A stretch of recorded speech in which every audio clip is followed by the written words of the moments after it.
മച്ചാമാരെ നമ്മുടെ ചൂണ്ടപ്പുലികളതാ വന്നിരിക്കുന്നത്. അടിപൊളി കരിപ്പിടികളും വരാലുകളും ഉള്ള ഒരു കുളത്തിലാണ് നമ്മൾ കരിപ്പിടിയെ പിടിക്കാൻ വന്നത്. വാളയ്ക്കുള്ള ബൈറ്റിന് വേണ്ടിയിട്ടാണ്. നമുക്കിതാ കിട്ടിയിരിക്കുകയാണ്.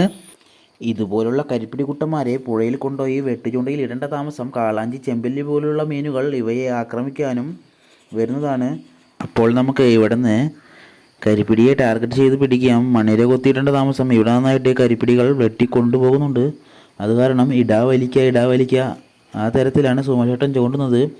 അടിപൊളിയായി സുമേഷേട്ടൻ ദേ മീൻ കിട്ടുന്നുണ്ട്. ഇത് 2 മണിക്കൂർ കൊണ്ട് നമുക്ക് സിമ്പിളായിട്ട് നമ്മുടെ ബക്കറ്റ് നിറയ്ക്കാം. കാരണം അത്രയധികം കരിപ്പിടികളാണ് ഈ പാടത്തും കുളത്തിലുമായി ഉള്ളത്. ഇങ്ങനെ ചറപറാന്ന് മീൻ കിട്ടുന്നത് കാരണം നേരം പോകുന്നതേ അറിയുന്നില്ല. നമുക്ക് നല്ല എൻ്റർടൈൻമെൻ്റ് ഉണ്ട്. കാരണം ഇങ്ങനെ ചറപറാന്ന് മീൻ കിട്ടുന്നത് കാരണം നേരം പോകുന്നത് അറിയുന്നതേ ഇല്ല. അത് കാരണം സുമേഷേട്ടൻ നിർത്താണ്ട് ഇങ്ങനെ ചൂണ്ടിക്കൊണ്ടിരിക്കുകയാണ്. നമ്മുടെ വീഡിയോ ആദ്യം